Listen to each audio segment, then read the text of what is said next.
Tayong mga Pinoy, kapag ang kantahan ng usapan, minamanilang natin yan. Di ba? O, kantahan ba? Because embedded in our ugat ang dugo ng mga mang-aawit, yung marunong kumanta, at mga nganta. Kapag medyo marunong lang kumanta. Pero nandoon yan sa atin at sa ating kultura, ating napapadaan sa pamamagitan ng awit at musika ang ating pakiramdam, ang ating pagko-communicate sa isa't isa at ang ating pag-establish ng komunidad. Kaya nga tuwing mayroong handaan, kahit walang pagkain, basta may karaoke, video, okay na. Malungkot ang samahan at party pag walang kantahan at kaya natin gumastos para manood ng concert kasi may musika, may kantahan at tayo mga Pinoy, hindi lang tayo mga nanonood.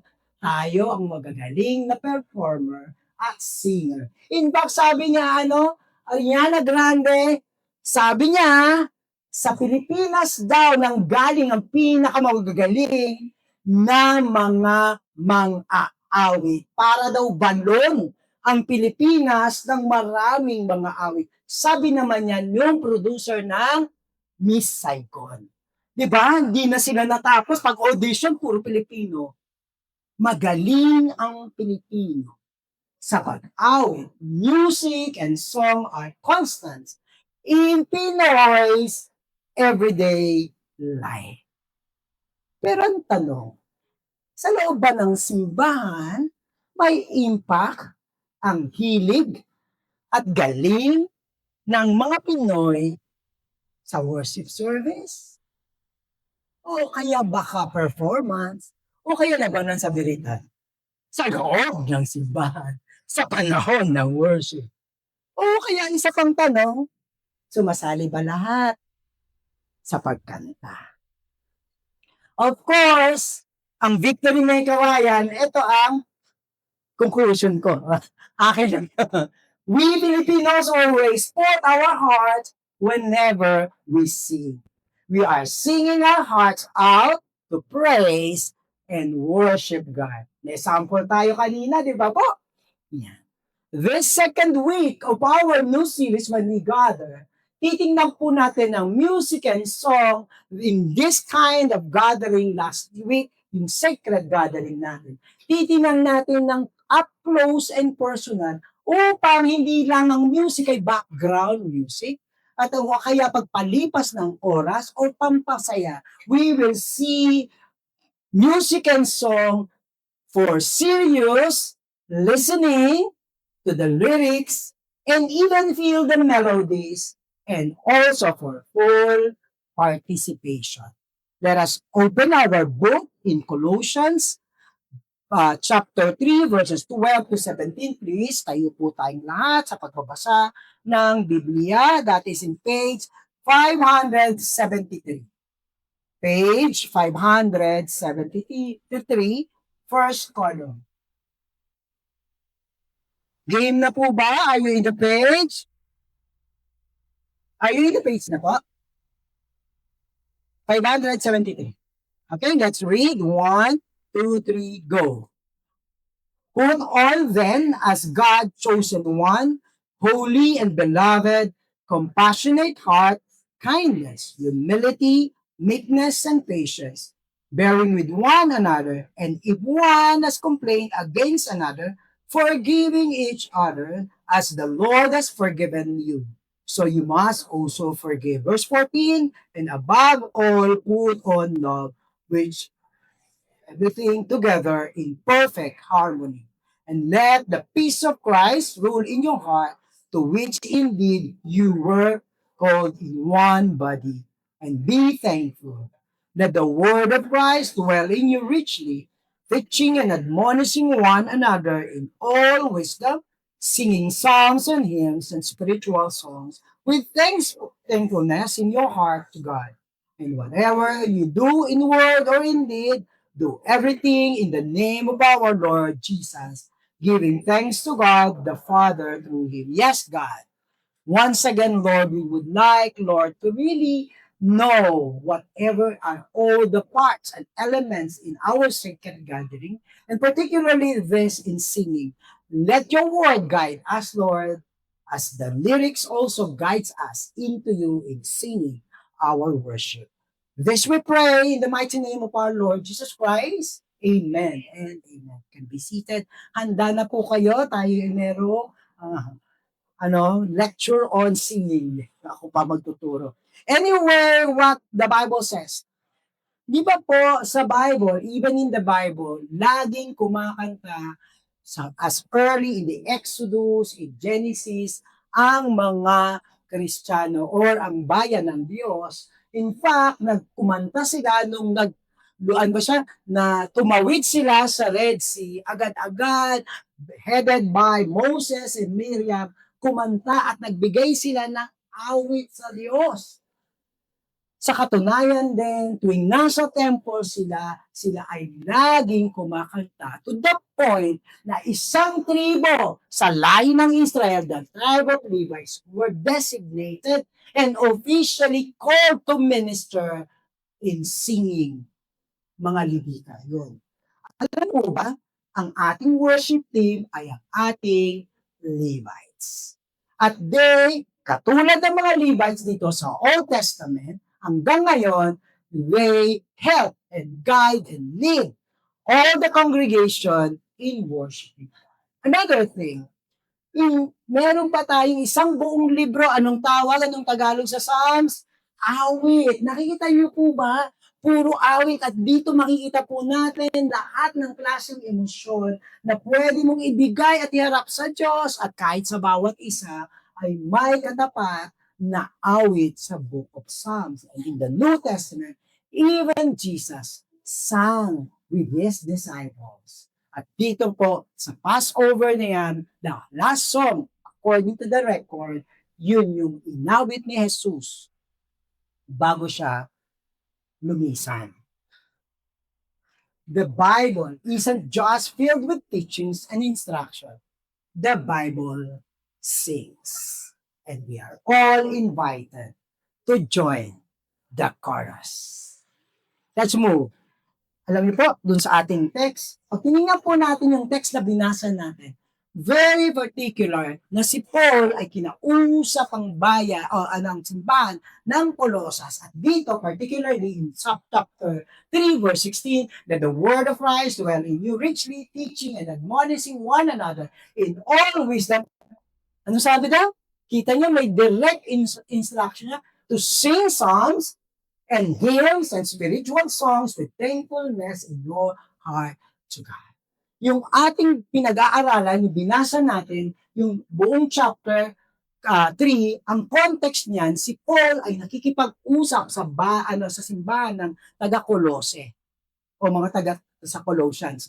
At ano po, ang sinabi niya, you are now hidden in Christ. Di ba last week, ang sabi natin, tayo ay kalipunan ng mga tinawag ng Diyos mula sa dating buhay, sa darkness into light. Kaya niya sinabi, dito ang simbahan ng Colose at ang mga simbahan ay now hidden in chapter 1 niya, verse 1, hidden in Christ. At dito sa buong chapter 3, tinuturo niya na nandoon tayo kay Kristo, meron na tayong true and spiritual living. May bago tayong pamumuhay. At kabilang sa bago nating pamumuhay, dahil Kristiyano na po tayo, ay loving and united community na maayos ang ating pakikitungo. At dito niya siningit ang kasama pala sa united at loving community ang singing of songs, hymns, and spiritual songs to one another and to God. So yung sinasabi niya, maawit, mayroon tayong sabayang pag-awit pag tayo ay nagkikita-kita. Yung buong chapter 3 is talking about itong bagay nito. Ang gagawin po natin this afternoon is we will be using all the verses na yung mga verses na ginawa ni Colossus, sa ilalapat po natin siya tungkol sa ating subject na ano? Sacred gathering, and particularly what?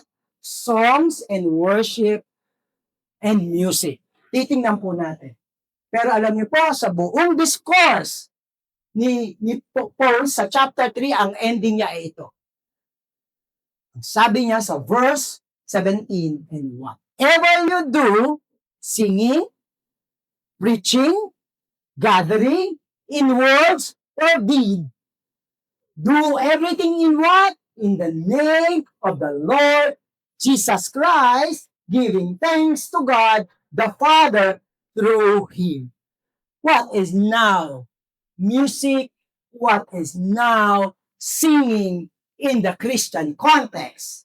The church ministry of music and our singing is for who? For God and for the glory of God. Kasi everything you do it for the glory of God. The heart of our song and worship is what? Is to and for God. Ang communal kanina, yung kumakanta tayo, lahat yan, yung congregational singing natin, directly yan to the Lord. Psalms 96. Tingnan niyo po yung Psalms 96. Ano nakalagay? O sing unto the Lord a new song. Sing unto the Lord, all ye earth. Sing unto the Lord, bless His name. Show forth His salvation from day to day. Declare His glory among the heathens, His wonders among the people. For what? For the Lord is great, and greatly to be what? Praised. He is to be feared above all gods. At ang dami-daming ganitong awit, hindi lang sa songs, kundi sa mga verses at paragraphs, books ng Bible. Or directing the people to sing songs to worship God. So, yung creation, na-amaze tayo. Imagine, may kanta ng pangalawa, we stand in awe of you.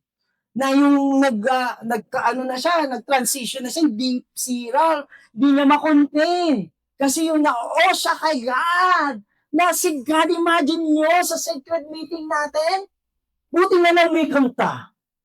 Kasi baka, Lord, when we are all by the presence of God, God is among us. At salamat sa gift ng pagkanta.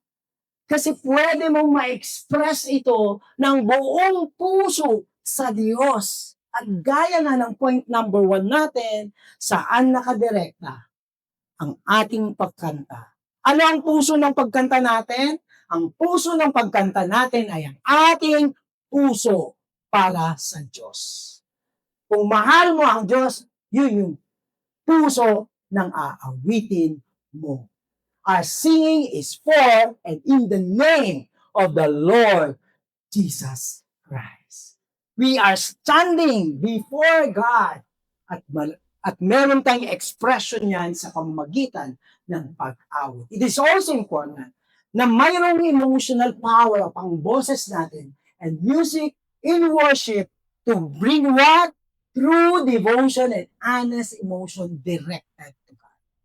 Ano naman kailangan? Pwede naman kanta ng kanta. Pero ano sabi dito? Anong klaseng puso meron? Yung totoong puso kay God. It is not a manipulated emotion.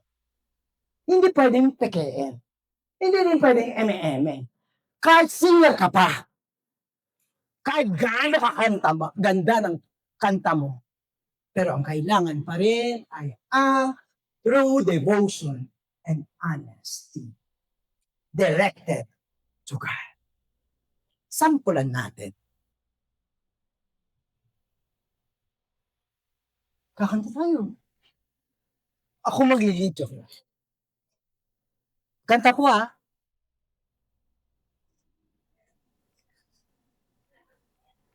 Marami po tayong kanta ngayon. Misa kantata to. When the music fades. Go. all is stripped away, and I simply come, longing just to bring something that's a full that will bless your heart. I'll bring you more than a song, for a song in itself is what you have required. You search much deeper within to the ways things appear. You're looking into my heart. Everybody! I'm coming back to the heart of worship, and it's all about you. It's all about you, Jesus. I'm sorry, Lord, for the things I made, and it's all about you. It's all about you, Jesus. O, di ba yung point number 1 ko na kanta natin? Hindi niyo ba nakalimutan? Na ang pagpupuri at pagkanta sa Diyos, it's all about you. Maalis man daw yung music, maalis man yung kanta, ang may iwan ay yung puso na nakatingin lamang sa Diyos to glorify. Singing serve as a powerful expression of our gratitude to God. Tingnan niyo po.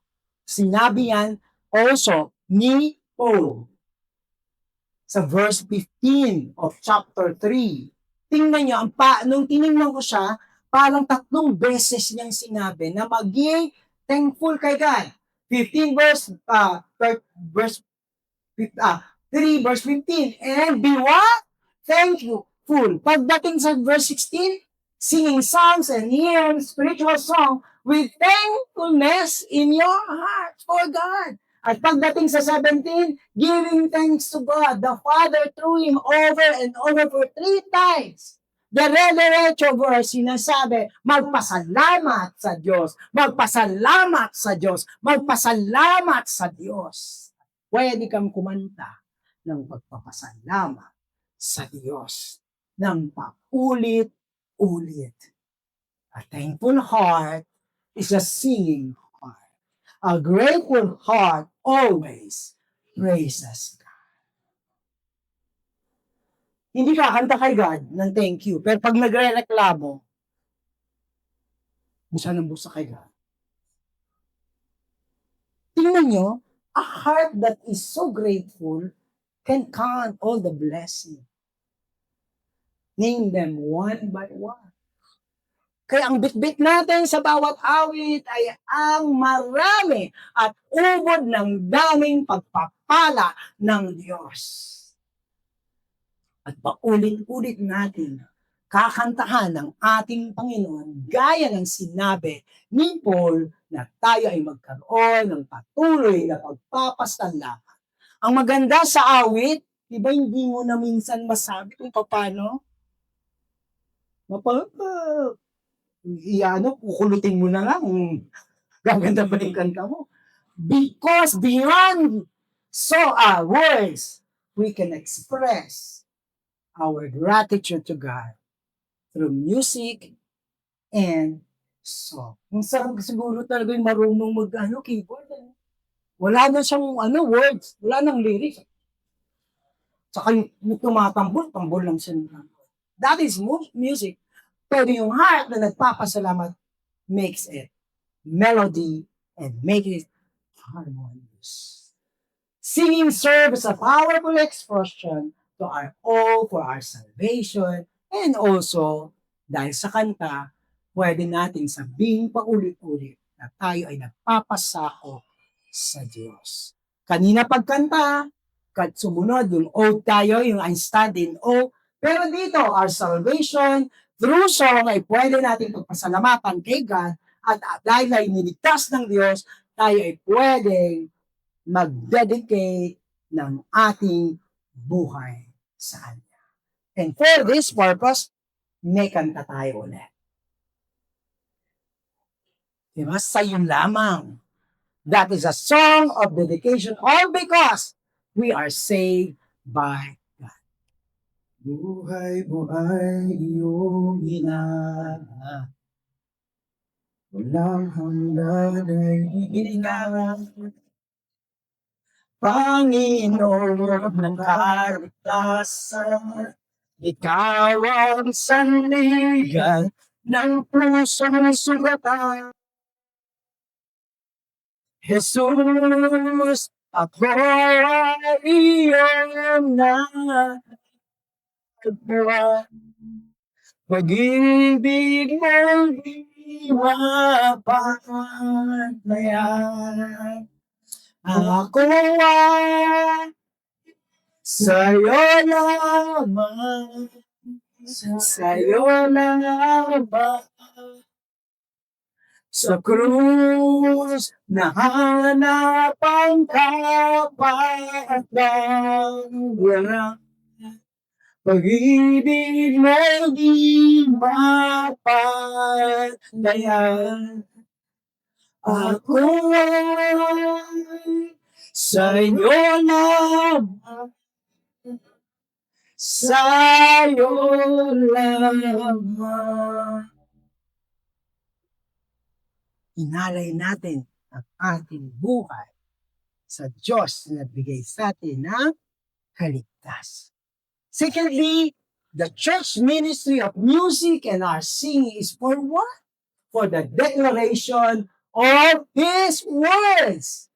Our songs strengthen and proclaim our faith. Anong sabi ulit ni Paul sa verse 16? Let the word of Christ dwells in you richly, teaching and admonishing one another in all wisdom. Ano daw yung word of God?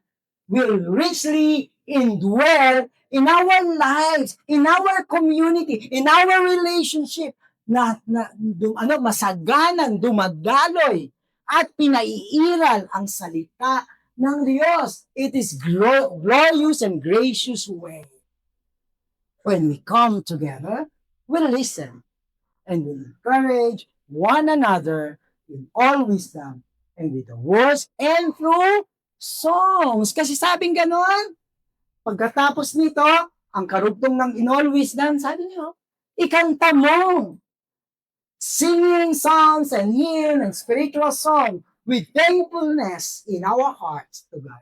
Parang musical play lang. Nagsasalita, pero yung sinasabi mo, dinadaan mo sa awit.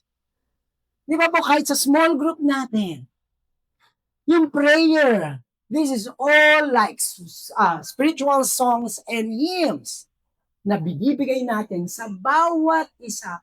Ang sarap po, kesa magchismisan, kesa mag-away, sabihin natin, magkantahan tayo ng mga salita ng Diyos. We are to teach and warm one another in thoughtful and beautiful melodious way in spirit-inspired songs, hymns, and song. God's words are always like music. Kaya ako yung siningin. Kasi minsan walang music. Pero bawat salita ay musika ng ating mga puso at ng ating mga kaluluwa.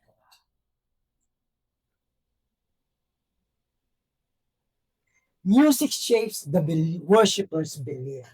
With the music, we learn the sense and meaning of God's word. Yung God words na nilagay sa lyrics, naiintindihan ngayon natin yung salita ng Diyos. Even dahil may lapat ng musika at may emosyon beyond just reading the word of God. The tune and the thought shape how we view and get hold of God's character, His relationship to man and Christian life. Di ba po, dahil sa nilalapatan ng musika, ng melodiya, ang salita ng Diyos, higit siyang nagiging mas powerful sa atin kasi hinifeed niya, later yan, hinifeed niya yung emotions natin, hinifeed niya pa rin yung understanding natin. Magkasabay po yun. That's the power and in a way blessing of songs and music. Itinataas ng awit sa mas mataas at banal na antas ang pakikisa natin sa Lord at sa bawat isa. Diba sa pagkanta, we come closer to God and even closer to one another. May prepared ako na kanta para mas lumapit tayo. Are you ready to come closer and intimate with God? Okay, let's sing this. Give me Jesus. Give me Jesus. You can have all this world. Give me Jesus. Isa pa po. Give me Jesus. Give me Jesus.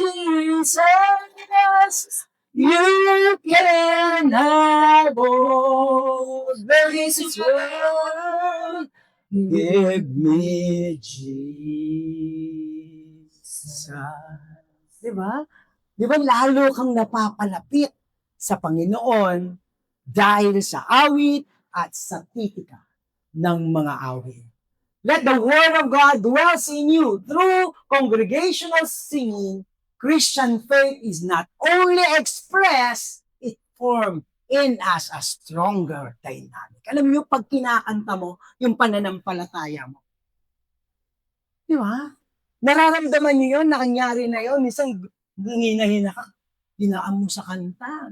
And lo and behold, hindi mo alam yung kapangyarihan ng Diyos, ng Espanol na Espiritu, yung nakalagay doon sa lyrics, sa salita ng Diyos, and then you sing a song na kinuha sa Bible, hindi mo basta malimalaan ka na na-perform niya yung katatagan at kapayapaan sa atin.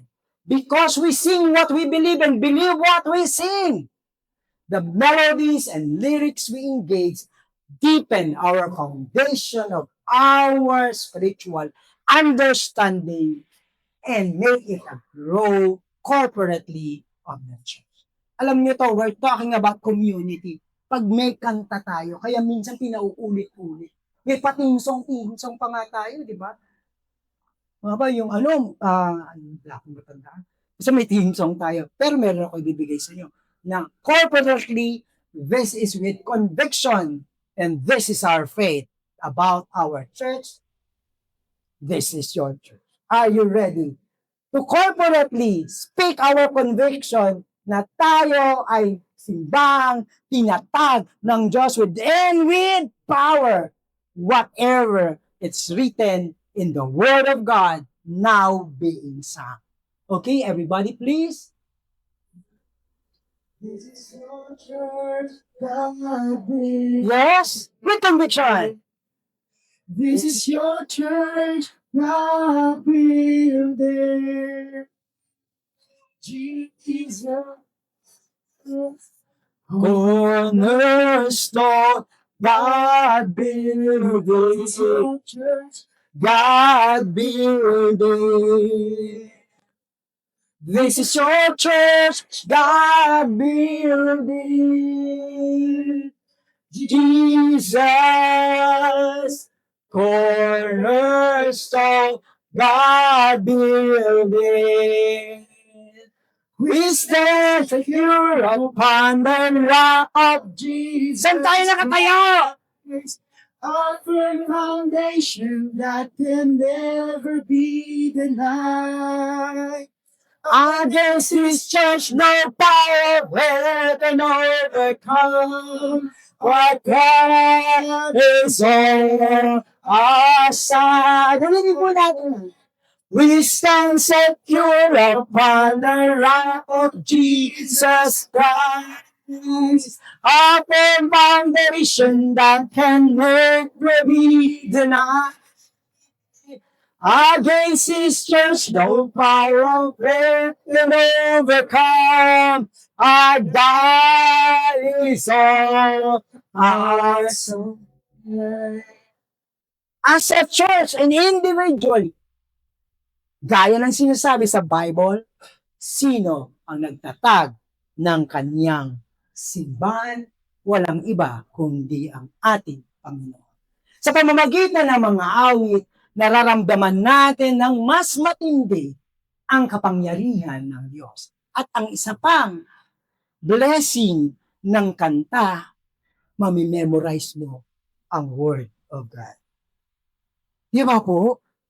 Sa pamamagitan ito, paulit-ulit, tapos may LSS ka na. Last Song Syndrome, LSS. Pag uwi mo, yung kinakanta mo ng kinakanta, tinitig mo pa ulit yung anong laman ng katotohanan ng Diyos. Tapos nakakanta mo siya, tapos biglang natataranta ka na naman, kakantayin mo ulit.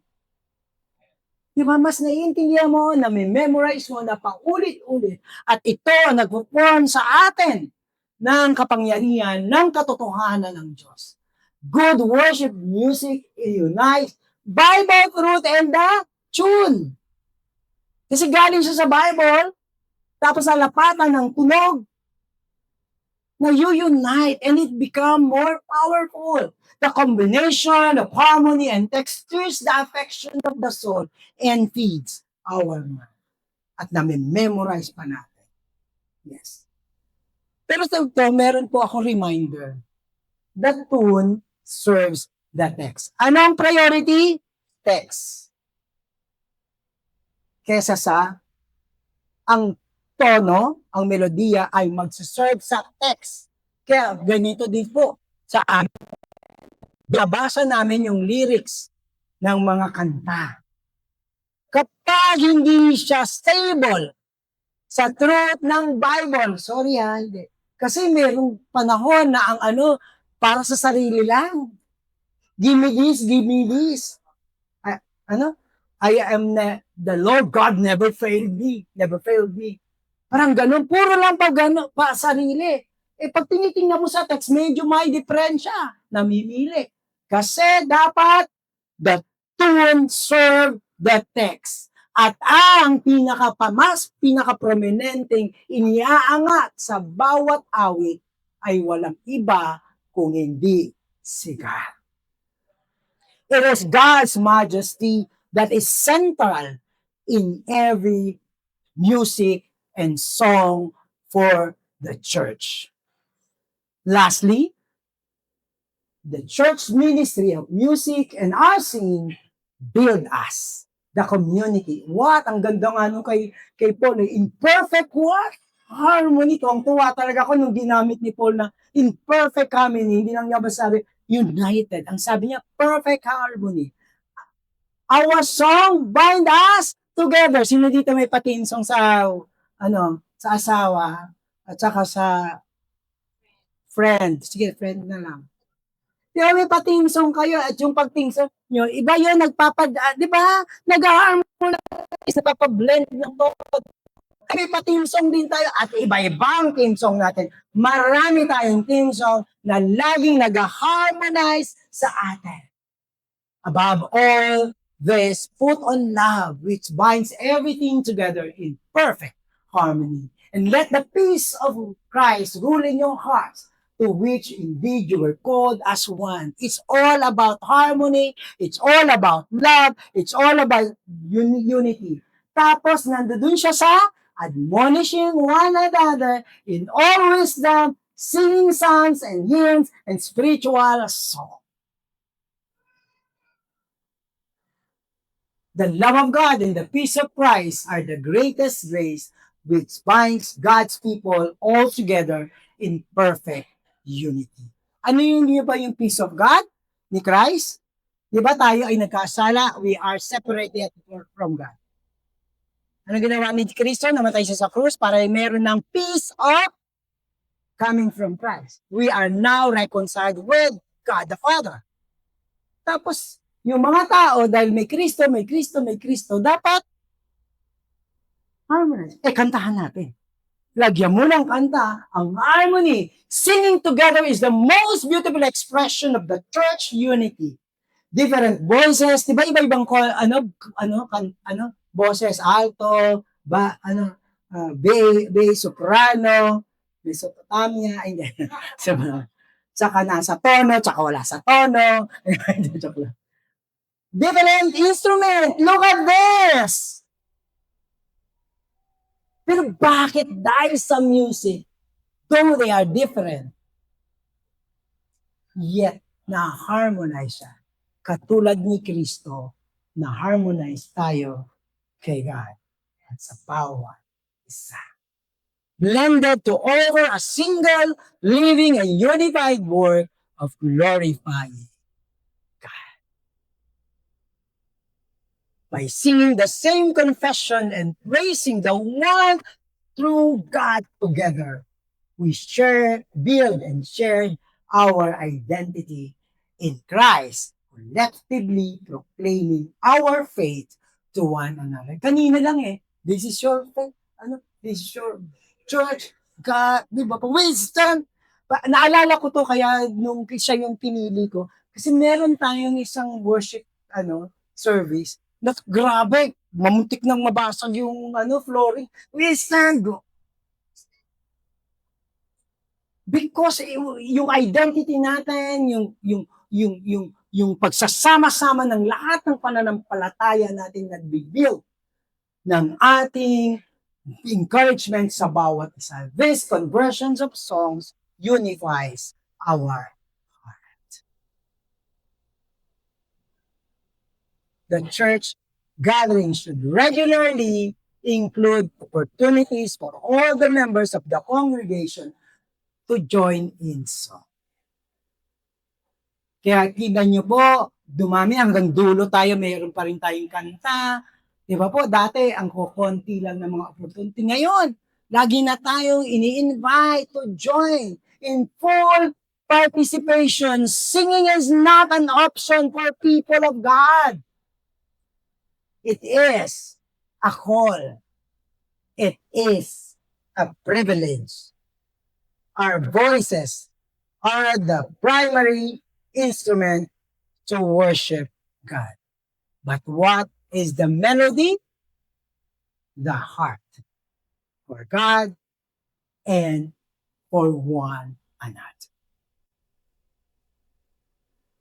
This assembly here on earth joins the heavenly choir in perpetual praise. Alam niyo po bang may kasabay tayo? Kasabay natin na nagpupuri ang mga anghel sa kalangitan. At hindi lang itong immediate natin, community. Meron pang ibang mga simbahan all over the world. We are singing with them in unison because the one we are praising and worshiping is the one mighty, holy, and great God who deserves this kind of universal worship. Now, let us come together again and stand and let's worship the highest King and great Lord. Worship Him, please.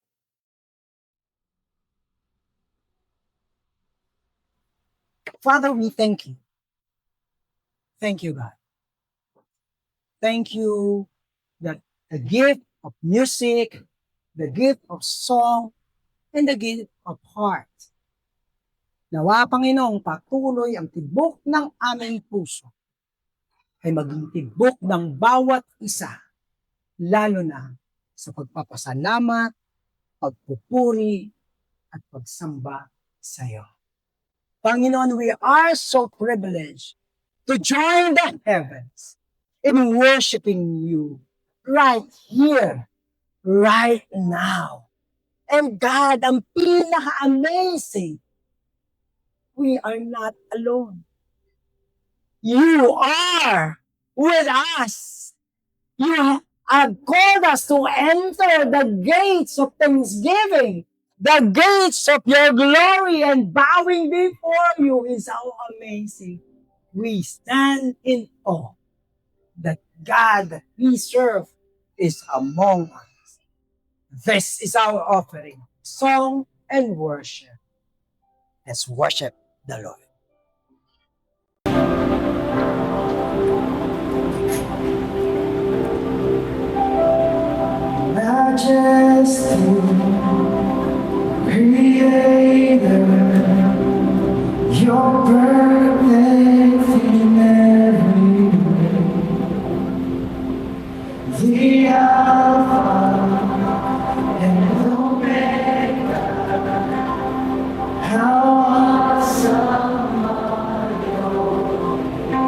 We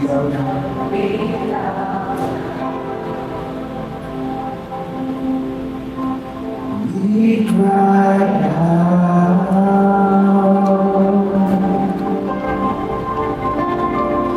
life giver, redeemer, amazing is your grace, full of wonder is your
Father, you are home.